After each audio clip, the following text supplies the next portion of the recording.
Hello student, this is Satyavant and today we are going to discuss a new type of problem which is problem based on fraction.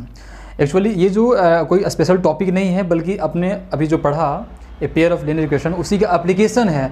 मतलब उसी चीज़ का application का मतलब है कि उसमें जो न्यूमेरिकल क्वेश्चन आएंगे, जो लैंग्वेज बेस्ड क्वेश्चन आएंगे, वो कई बार आपसे फ्रैक्शन से रिलेटेड सवाल पूछ लेता है, कई बार नंबर्स जिसमें डिजिट इन्वॉल्व होता है, जिसमें आप मानते हो 10x + y या 10y + x, उस टाइप से क्वेश्चन पूछ लेता है। कभी कभी एज से रिलेटेड क्वेश्चन पूछ लेता है, कभी कभी बोट रिवर का पूछ लेता है कि एक नाव है इतने घंटे में डाउनवर्ड जाती है, डाउन स्ट्रीम आपको स्ट्रीम जाती है, तो बताओ एक्स का वैल्यू या उसके स्ट्रीम का वैल्यू क्या होगा। ये इस तरह से सवाल पूछ लेता है। ये इसका एप्लीकेशन में सब काउंट होता है इसका, ठीक है ना। तो आज हम डिस्कस जो करने जा रहे हैं वो प्रॉब्लम बेस्ड ऑन फ्रैक्शन कि फ्रैक्शन पर अगर क्वेश्चन आएंगे इसके तो कैसे आएंगे, किस टाइप से आएंगे और हमें क्या तरीका अपनाना पड़ेगा उसको सॉल्व करने के लिए जिससे हम आसानी से सॉल्व कर सकें। देखो, पहली बात तो आपको बोर्ड का एग्जाम देना है, आप डायरेक्टली सॉल्व कर नहीं सकते हो हिडन ट्रायल से कि हिडन ट्रायल यूज़ किया एंड पुट कर दिया आंसर किया हो गया। आपको बेसिक मतलब कि जेन्युइन जो मेथड होता है वो स्टेप बाय स्टेप आपको फॉलो करने हैं, राइट। आपको एक चीज़ ध्यान रखना है, कभी भी आप सॉल्व करेंगे ना तो आप पहले ये लाइन तो लिखना ही लिखना है कि let the fraction B x/y। मतलब जो फ्रैक्शन आपने माना है ना वो कितना माना है x/y। मतलब x जो है आपका न्यूमरेटर है और y जो है वो डिनोमिनेटर है। ये आपको हमेशा मान लेना है ना। अब कहानी यहाँ शुरू होता है, यहाँ तो सबकी कहानी सेम है जी। अब कोई क्वेश्चन सॉल्व करोगे फ्रैक्शन वाला तो मानोगे ना कम से कम कि हाँ कोई फ्रैक्शन है जो x/y के है। हो सकता है आप x/y नहीं मानो, आप m/n मान लो, बट इस फॉर्मेट तो मानना पड़ेगा ना। तो हमने x और y मान लिया कि x जहाँ पर न्यूमरेटर है और y जो है वो डिनोमिनेटर है। अब कहानी यहाँ शुरू होता है। कहानी क्या है, देखो वो आपके दो कंडीशन देगा, ठीक है ना। वो आपको दो कंडीशन देगा कि हमने न्यूमरेटर में ये कर दिया, मान लो ऐड कर दिया, डिनोमिनेटर में सब्ट्रैक्ट कर दिया तो वो एक्चुअल जो फ्रैक्शन था वो इतना हो गया।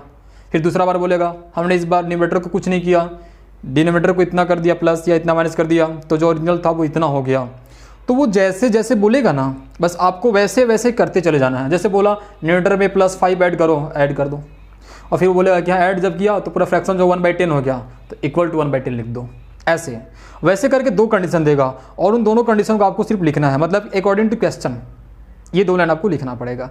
और उस दो लाइन को जब लिखोगे तो पहले लाइन को लिखने के बाद आप उसको जब सॉल्व करोगे तो एक ऑटोमेटिक एक इक्वेशन बनेगा, लीनियर इक्वेशन इनटू वेरिएबल। फिर दूसरा जो स्टेटमेंट जो आपको जो बोलेगा कंडीशन देगा उसको जब लिख के आप सॉल्व करोगे तो उससे भी एक बनेगा लीनियर इक्वेशन इनटू वेरिएबल।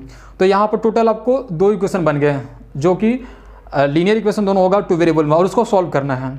तो वो सॉल्व करने तो पहले से आपको पता है, उसके तीन मेथड सीख रखे हो, सब्स्टिट्यूशन मेथड, एलिमिनेशन मेथड और क्रॉस मल्टीप्लिकेशन। आपको जो मर्जी होगा वो लगा देना, इसमें कोई बाउंडेशन नहीं है कि किस मेथड से बनाना है, बट ये सवाल बनना चाहिए, ठीक। अच्छा, अब एग्जैक्टली समझ में कैसे आएगा इसके लिए हम एग्जाम्पल लिया है ना। आपके एनसीईआरटी बुक से ही ले रहा हूँ।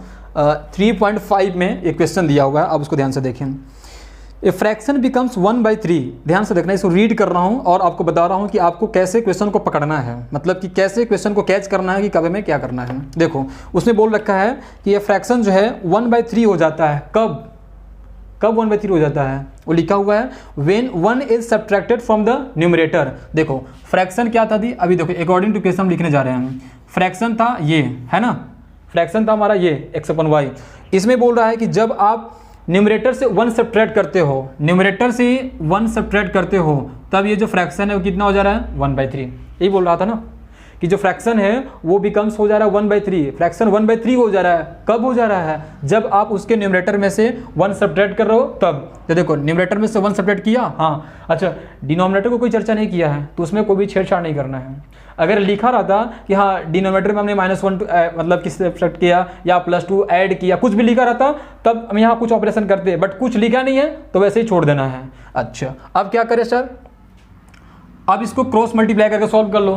तो देखो ये इधर चला जाएगा और ये इधर, तो इधर जब आएगा तो हो जाएगा 3x - 3 = y और यहाँ से 3x - y = 3। ये आ गया आपको पहला इक्वेशन, ठीक।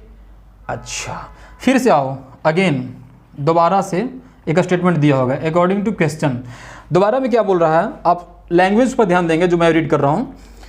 उसने बोला कि जो फ्रैक्शन है इस बार इट बिकम्स 1/4। जो फ्रैक्शन है ना 1/4 हो जा रहा है। फ्रैक्शन कौन है जी, ये फ्रैक्शन है ना, ये कितना हो जा रहा है 1/4 हो जा रहा है।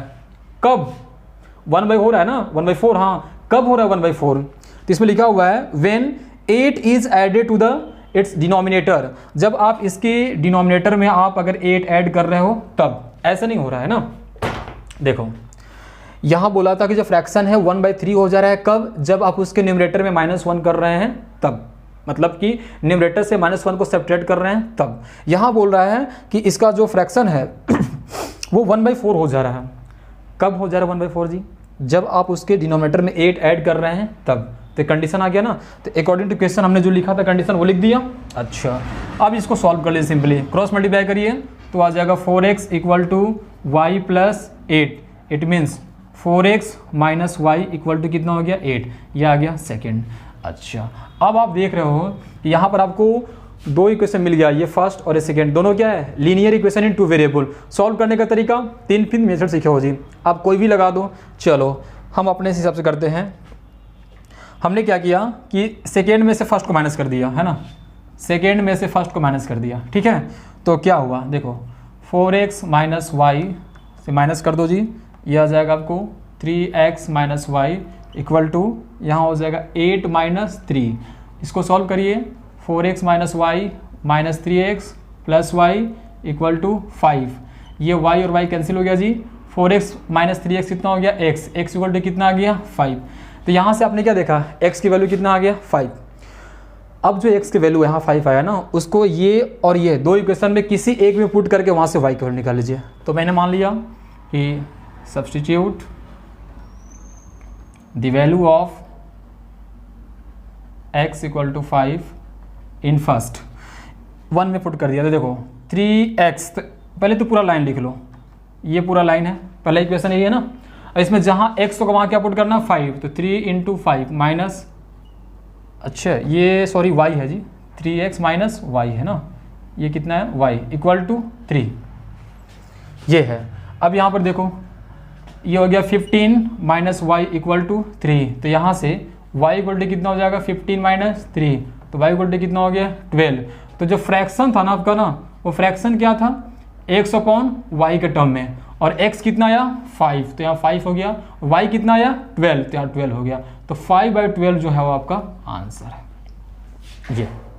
तो आपने देखा इसमें कुछ करना है क्या, नहीं कुछ नहीं करना है, बस पहला बात क्या करना है कि आप मान लो कि फ्रैक्शन है जो x/y के टर्म में है, जहाँ पर x न्यूमरेटर का काम कर रहा है और y जो है वो डिनोमिनेटर का काम कर रहा है। उसके बाद उसमें ऑलरेडी 2 कंडीशन दिया होगा, जैसे यहाँ पर उसने बोला ना कि हमने क्या किया कि जब हम 1 सब्ट्रैक्ट कर रहे हैं इसके न्यूमरेटर से तो जो फ्रैक्शन 1/3 हो जा रहा है, जब 8 ऐड कर रहे हैं डिनोमिनेटर में तो फ्रैक्शन जो रहा है 1/4 हो जा रहा है।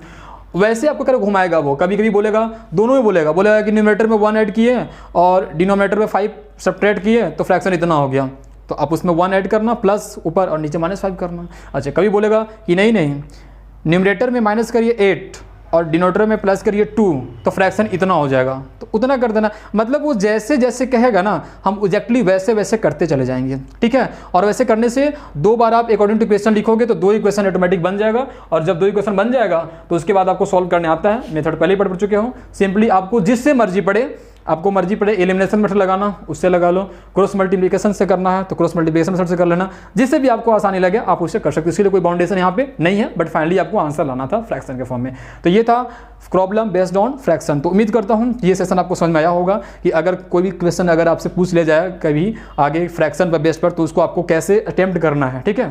Thank you so much for watching this video, thank you.